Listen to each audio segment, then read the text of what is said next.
4 राज्यों में चुनाव थे, उसमें 3 राज्यों में मतलब कांग्रेस की हार हुई है, तेलंगाना में जीती। उसको किस नजरिए से देखते हैं आप? उसके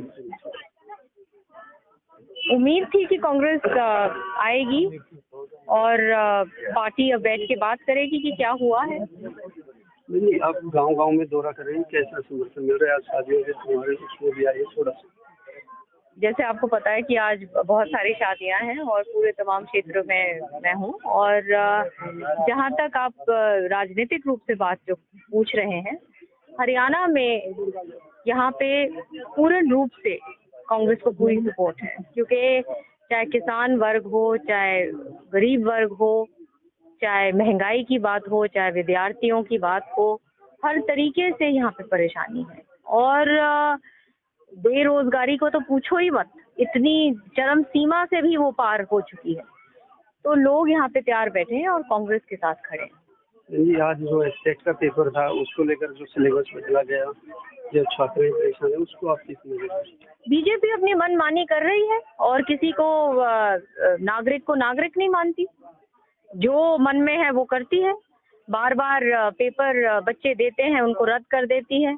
और आज का ये आलम है कि बच्चे दर बदर भटक रहे हैं। उनकी जो सपने जो हैं, जो वो चाहे अग्निवीर की बात आप ले लो, चाहे कोई और इनकी योजनाओं की बात कर लो, कुछ नौजवान के लिए तो कुछ बाकी छोड़ा ही नहीं। अगर सरकार आने पर आपके मेन मुद्दे, मतलब आपके लोकसभा के, आप चुनाव भी नजदीक हैं, टिकट के नजरिए में, जैसे मान लो लोकसभा के अपने भिवानी महेंद्रगढ़ की बात करें तो राव बहादुर सिंह भी हैं, कांग्रेस का जिक्र कर रहे हैं, राव दान सिंह भी उसमें नजर आ रहे हैं, तो आप किस नजरिए से देखते हैं? चुनाव तो लड़ती आ रही हूँ मैं, जब से मैं राजनीति में आई हूँ, और हमेशा भिवानी महेंद्रगढ़ से चुनाव लड़ा है मैंने।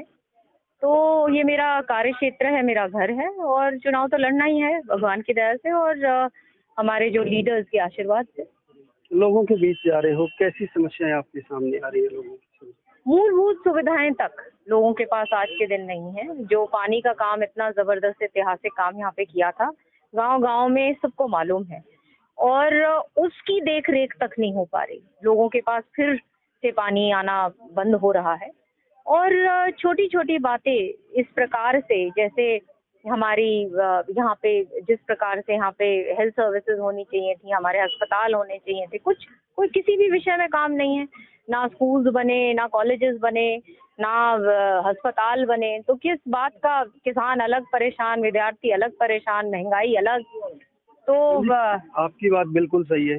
अब सरकार ने एक नियम किया है कि प्राइवेट स्कूलों में जो फीस नहीं ली जाएंगी, इस नियम को आप किस खट्टर साहब ने, सीएम ने एक वादा किया, उसको क्या देखते हैं? ये बोलते कुछ है और जब ये लागू करना शुरू करते हैं, जैसे आपने देखा कि लागू इन्होंने कर रखी है फैमिली आईडी और ये जो पहचान पत्र है, कितने परेशान है लोग।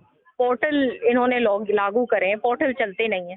तो ये जो इनकी जो कागजी जो स्कीम्स हैं, वो जमीन तक तो पहुंचती नहीं है, सिर्फ लोगों को परेशान करने का काम है और कुछ नहीं, सिर्फ बातें हैं।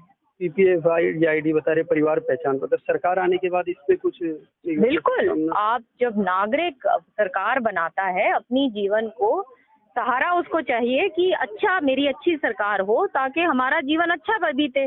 यहाँ पे तो जब जन विरोधी सरकार खड़ी हो जाए और इस प्रकार से नीतियां बना दे और लोग आते रहें और सड़क पे आके आंदोलन करते रहें और सरकार अपने कान बंद करके बैठे रहे, तो ये तो ऐसी सरकार है जिसको लोगों से मतलब ही नहीं।